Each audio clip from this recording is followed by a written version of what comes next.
Welcome to the Fixin Your Crown Boo podcast. It's a podcast interview dope people in leadership who use the model of servant leadership and are driven by emotionally intelligent leadership, as well as being passionate about lifting people up. And because the pie is big enough for all of us, and we can all find a seat at this table. Your host for today, my name is JD Johnson. I am a speaker, coach, consultant, and career strategist turned entrepreneur. I'm originally from Toronto, Canada, but I've been living and working in the Bay Area for the last 10 years.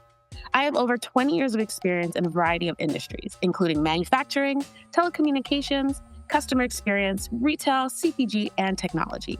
And I've spent the last 8 years as a consultant with an expertise in project, program, and a little dash for change management. It's during my consulting career where I discovered a passion for leadership development and emotionally intelligent driven leadership frameworks and styles.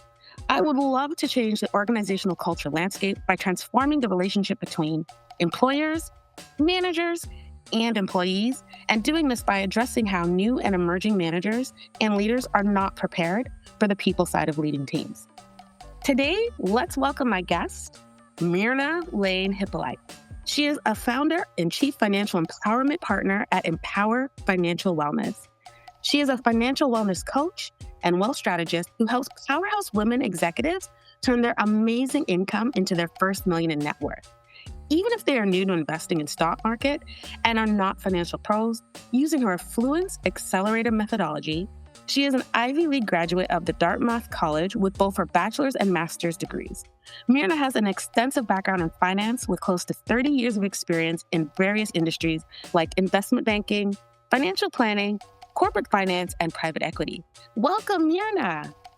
Hello, hello. I am so happy to be here on Fixin Your Crown Boo. It's awesome. We are so happy to have you here today. I always like to ask, is there anything that I missed in your bio that you just want to pop in there? I would just pop in that I am also Chief Financial Officer for a network of 90 charter schools. So that keeps me very busy. I can only imagine. One of the fun things I always like to check in on is you mentioned a fun fact about loving Caribbean music, Caribbean Zumba, soca, compa, reggae. You want to talk a little bit about that? I am originally from Haiti, and so I was born in New York, and then when I was 6, my parents decided, what, we want to go back home. And so I grew up there before I went to college, and so obviously very well entrenched in my Haitian roots. I don't like exercising just for the sake of exercising. Yeah, it's healthy for you, but I want to do something fun. So I enjoy dancing. And so meshing the two, physical activity and music that I love, because I like compa, which is Haitian style music, soca, you name it, I like it. A little merengue thrown in there, it works. So it's a source of relaxation and what I consider to be a form of self-care, because when you are high achieving, you're in those leadership roles, you want to be able to carve out time for you. And so going and doing my Zumba, my Caribbean Zumba, is a way for me to carve out that time. That makes me better.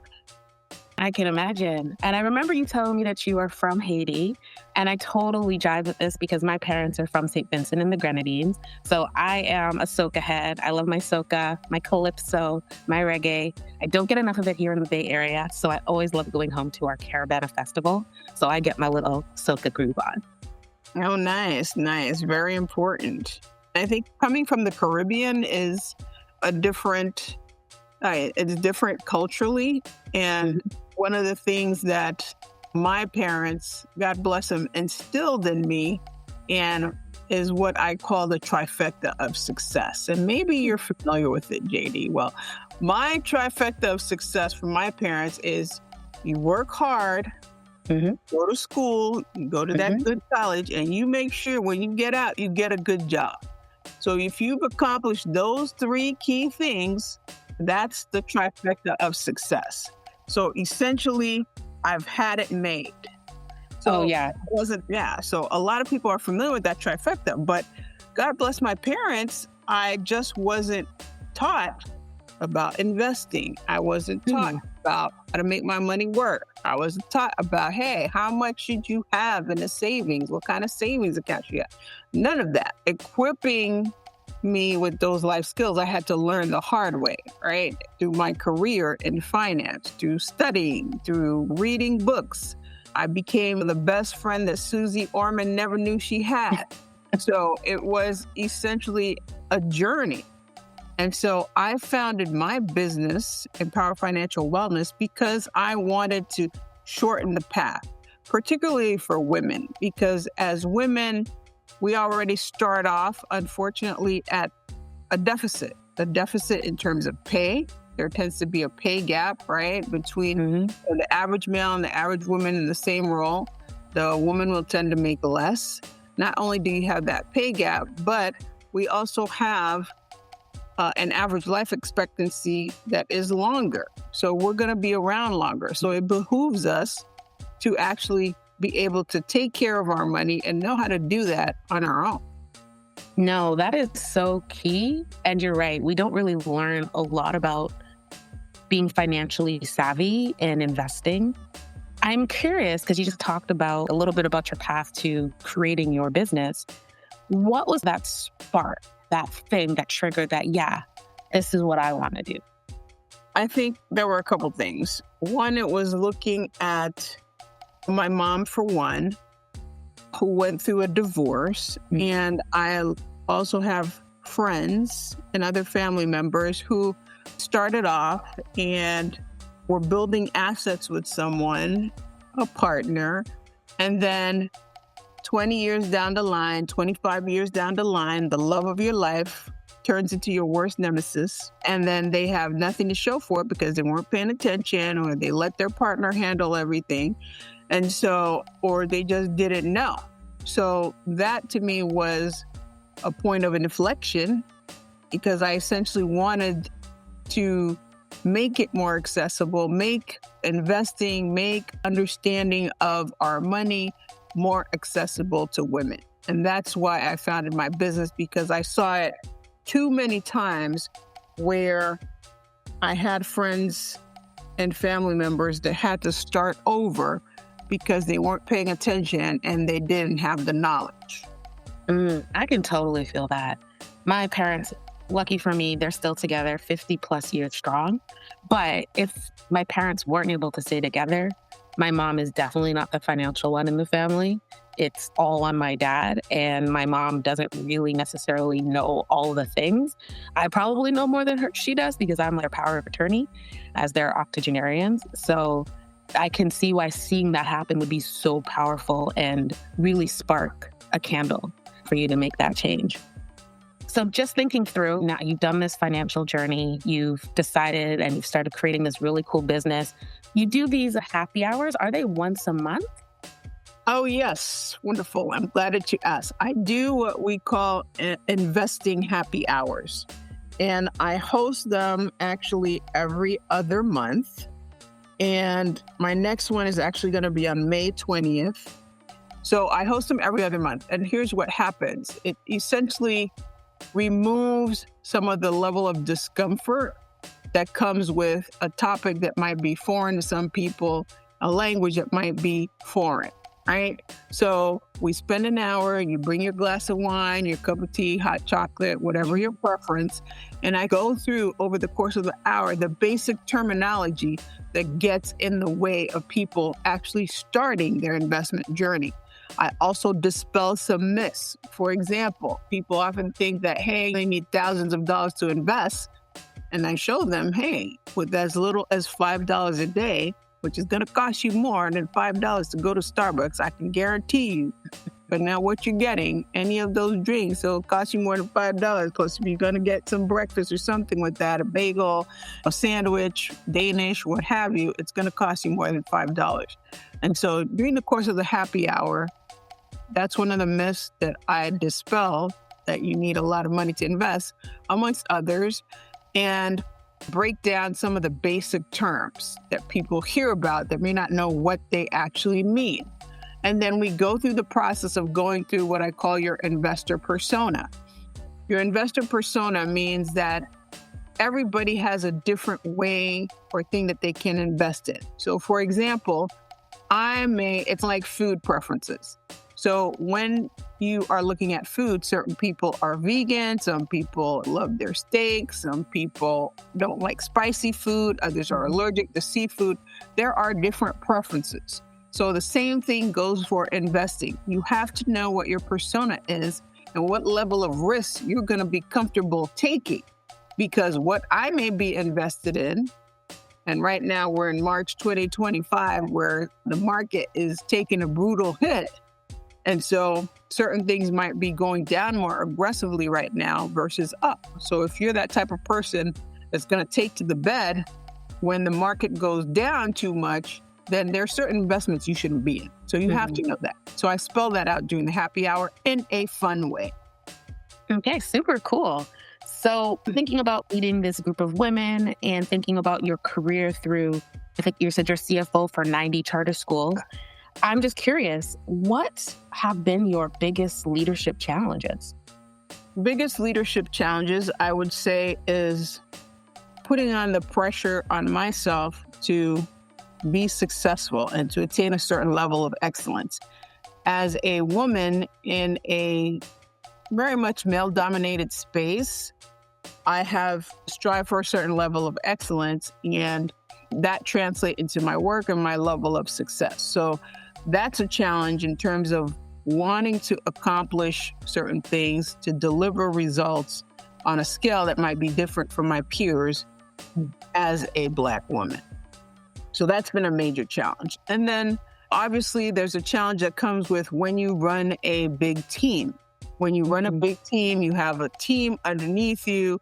There are a lot of responsibilities. When you're an individual contributor and you don't manage people, all you have to focus on is what you're doing. Whereas when you have a team, you're responsible for a lot more than the work product that the team generates. You're responsible for making sure that you cultivate an environment that inspires other people and actually wants them to reach that level of excellence that you're seeking. And so there's a lot that goes into managing people that people tend to underestimate or not know about when you haven't really moved into that role. And so I think that's one of the big challenges. When you manage a big group of people, there are a lot of soft skills that you need, and understanding your staff, understanding what motivates them, because there are so many nuances right now, particularly when you're dealing with different generations and different age groups. They are motivated differently on the younger end of the spectrum versus the boomers. So there are a lot of different things that you need to maneuver through, and that's a major challenge when you are a manager of people. That makes me really think about how well were you prepared when you took your first leading people role? Let's say I was not prepared at all, because my first role was probably a couple years out of college, and I was fairly young. So I was in my early 20s, and I elevated and got promoted twice within the span of a year and a half. And lo and behold, I ended up being a manager of people. And pretty much every single person that I was managing was older than me. Some people were often twice my age.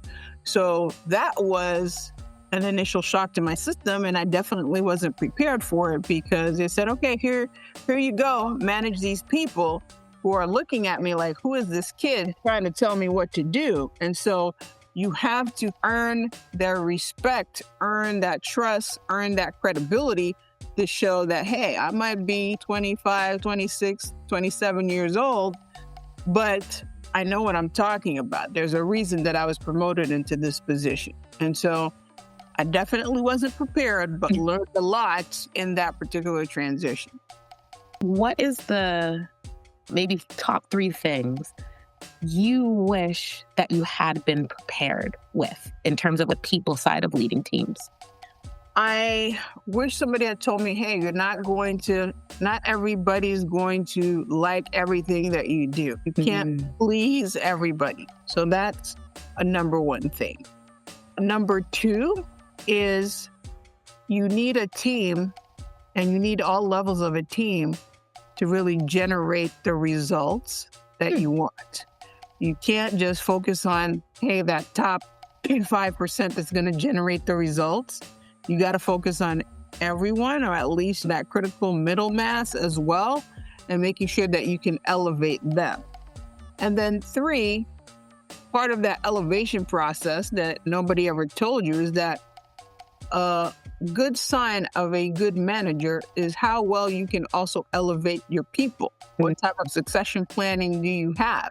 If I'm a manager, my people just stay stagnant, then there's something lacking there. I like to promote from within. I like to develop my people from within. And so those are things that they don't tell you in business school, where I went and got an MBA from my college. They don't necessarily tell you those things. You learn those things, and those are things that are important.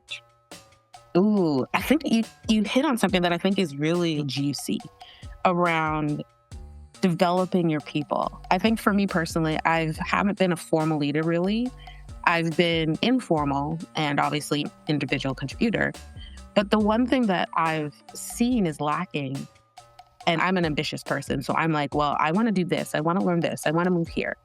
And what I felt was lacking for me in my journey was someone who could help me figure out the development thing. I don't know everything. I know what I want to learn, but how am I going to learn those things? And having that partnership with my leader, that is something that I felt that was missing. And I think not enough, from my experience and the people that I've ever spoken to, not enough leaders are taught how to create that psychological safety to have good goal conversations.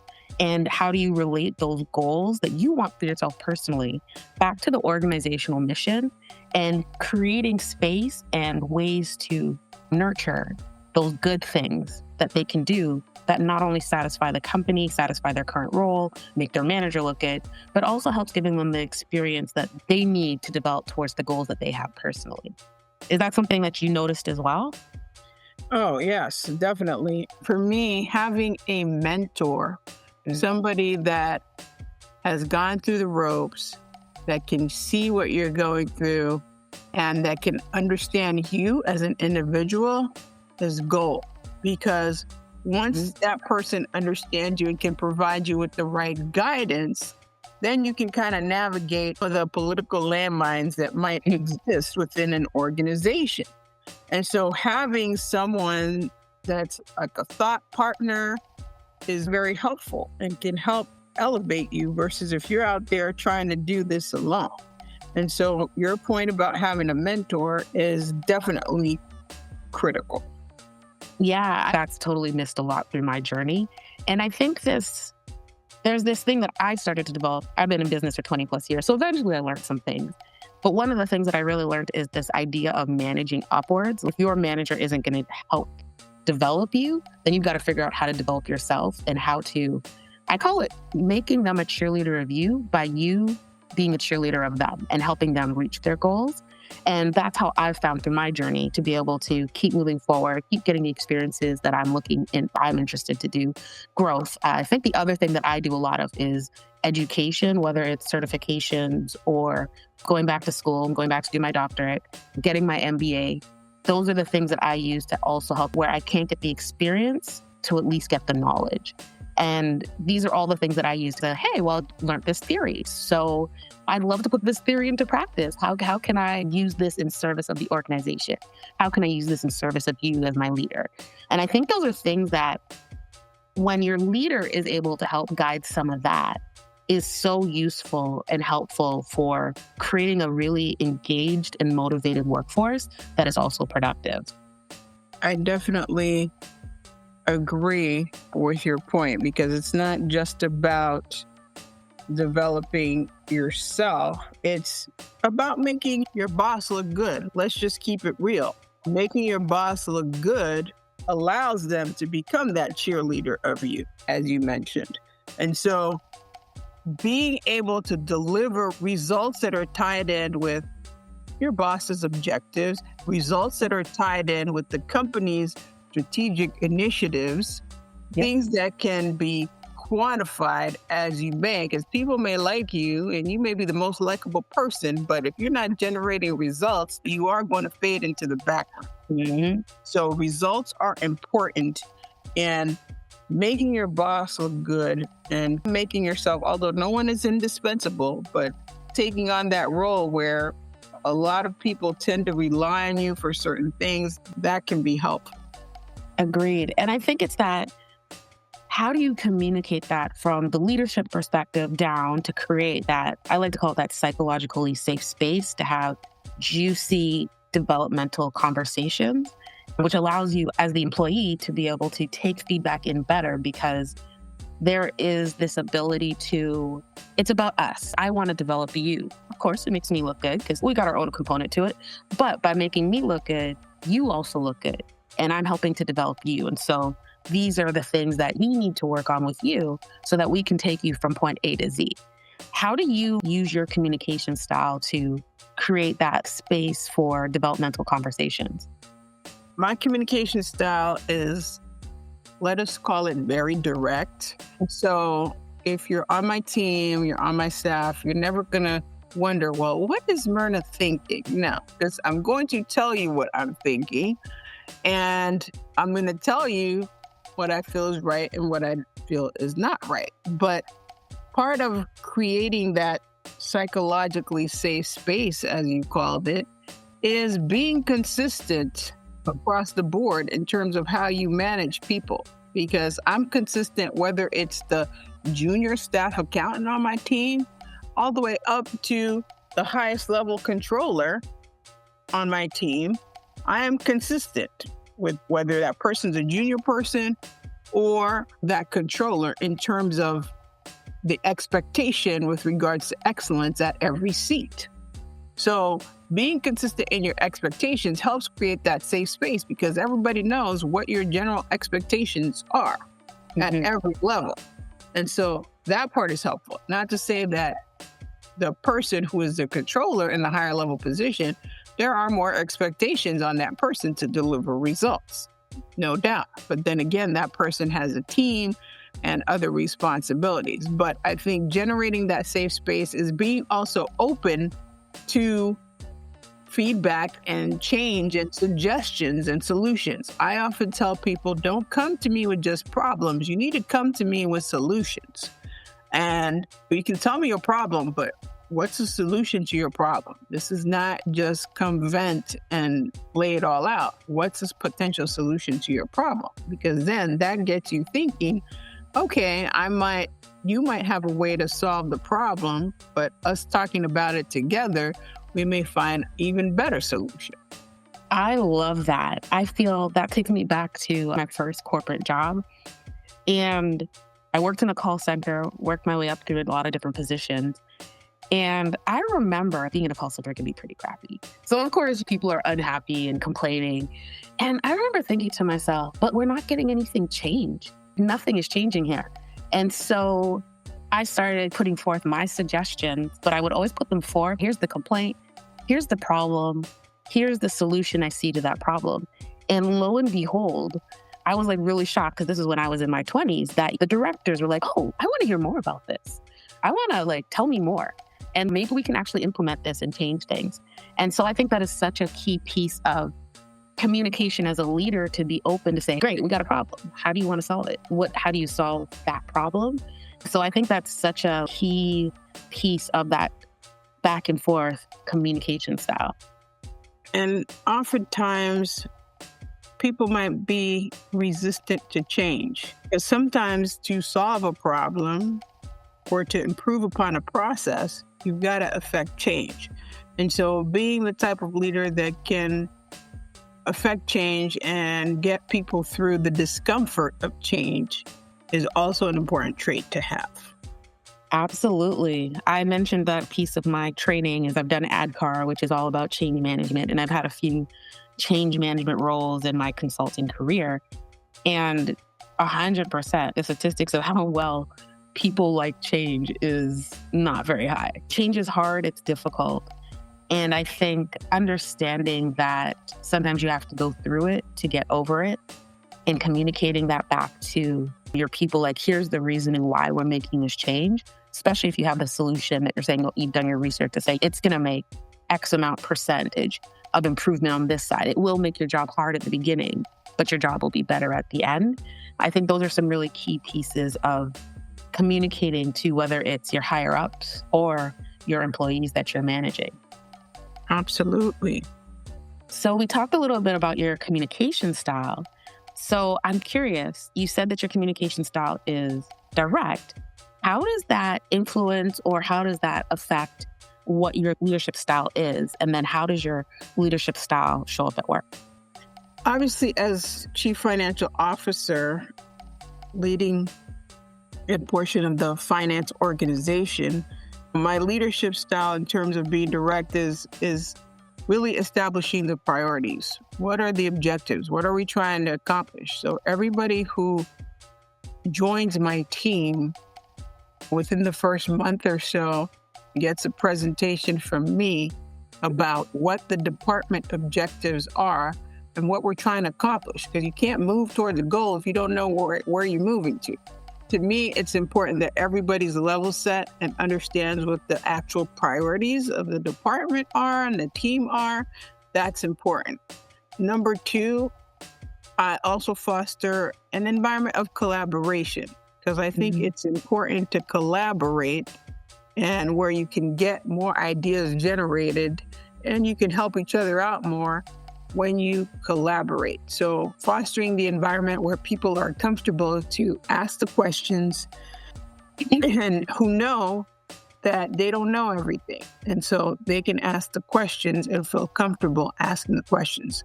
So not knowing something or not, I also like to be informed and kept abreast of things that are happening. You may not know how to do something, that's okay, but don't use that as an excuse to not do it. Get help. I think those are such important leadership styles. The transparency. We talked a little bit earlier about connecting the individual contributor's work to the end strategic mission and goal. And so being very clear so that they know that from pretty early on in the relationship and joining the team. I think that is so incredibly helpful. And I think creating and fostering an environment of collaboration and not being afraid to ask, I think that is really amazing. I know in some parts of my career, there have definitely been leaders that you feel dumb or they make you feel a certain way, or you're supposed to fake it until you make it. So I really love that you work hard to make people feel comfortable and create that psychologically safe space for people to put their hands up for the things they don't know. And I think I can imagine, I'm making an assumption here, I can imagine that by creating that open space, people feel comfortable to put their hand up when they're uncertain. Yes, for sure. Sure. So just thinking through your leadership style and how it shows up at work, how does that translate to also having your own business? Are you leading teams in your investment consulting advisory? Well, right now, my business is pretty small. It's me and a couple of contractors that help me primarily on marketing and the tech side of things, because I'm not a big tech person. And so it's been a different world when you're working in corporate and you have a staff, number of people that can do a number of things and you can delegate, et cetera, et cetera. Whereas when you're in your business as an entrepreneur and on a smaller scale, you're looking to the right, who's going to do this? You're looking to the left, who's going to do it? It's going to be you. Yep. Because there is nobody else to do it. So as an entrepreneur, you have to balance things and prioritize those money-making activities, which is different than when you're in the corporate world and you have resources to help you accomplish the goals. And so you have to be very disciplined. And then there's time. I have my business, but I'm not doing my business on a full-time basis. I'm not spending 8 hours a day just strictly working on my business because I have a very demanding day job. And so it becomes all the more critical for me to be able to manage my time, manage my schedule so that I can maximize what I'm getting out of my business during that allotted period of time.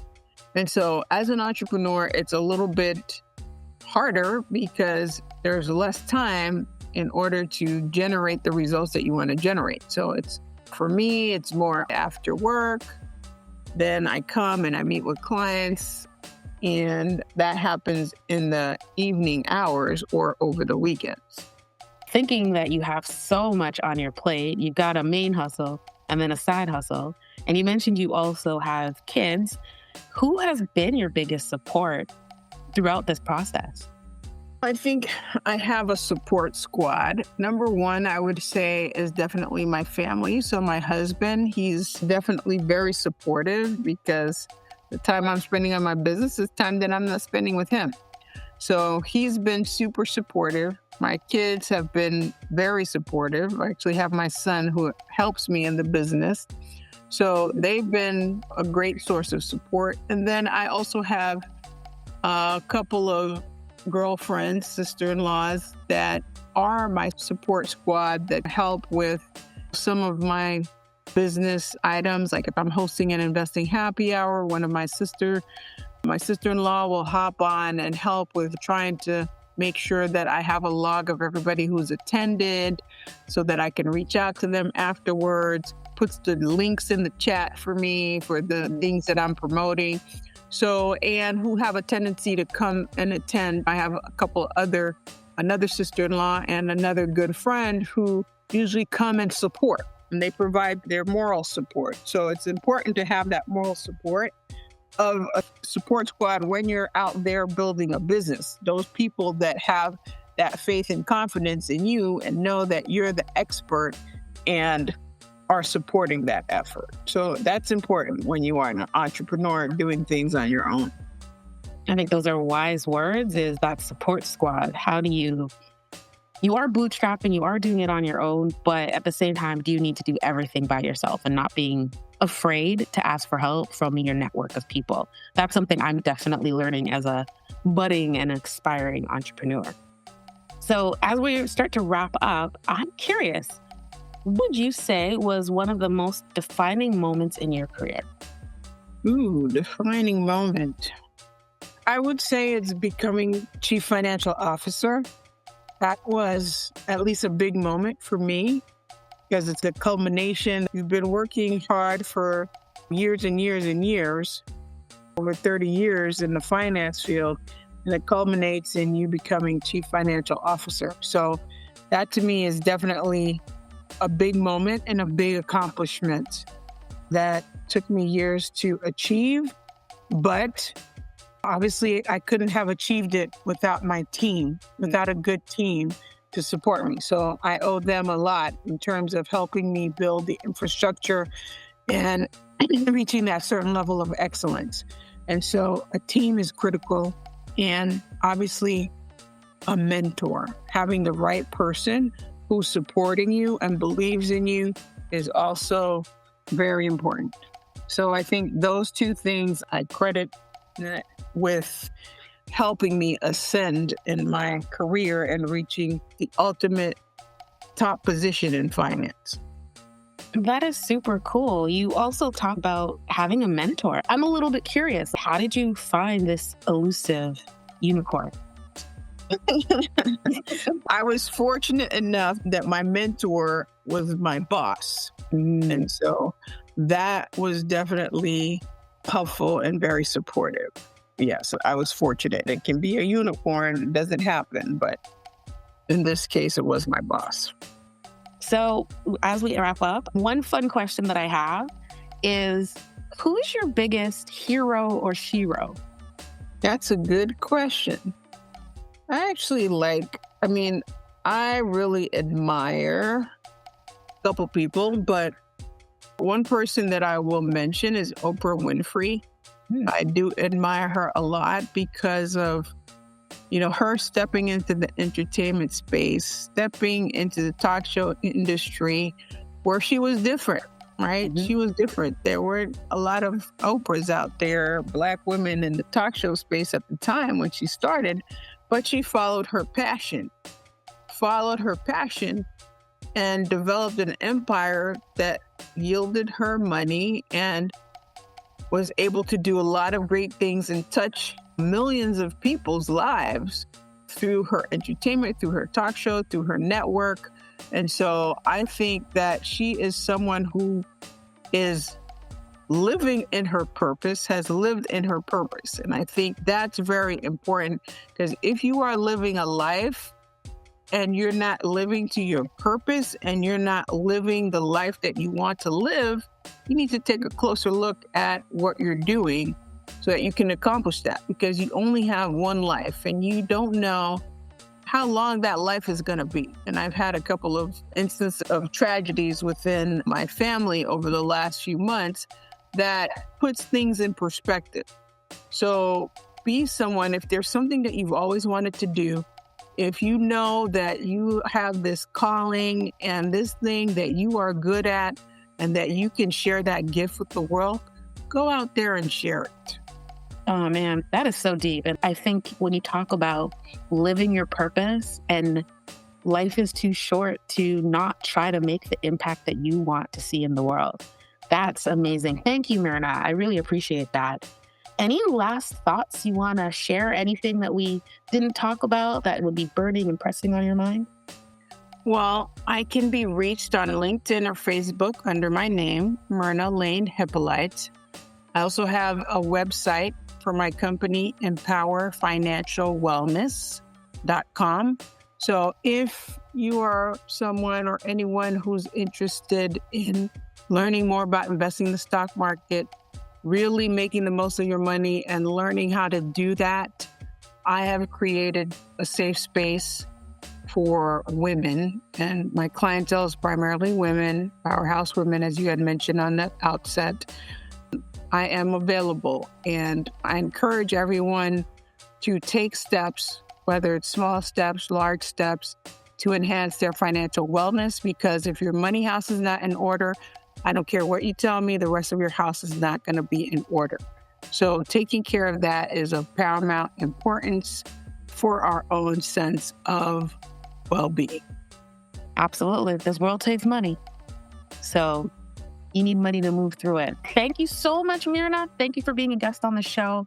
I'm on LinkedIn as well, underneath J Johnson, Jayde Johnson.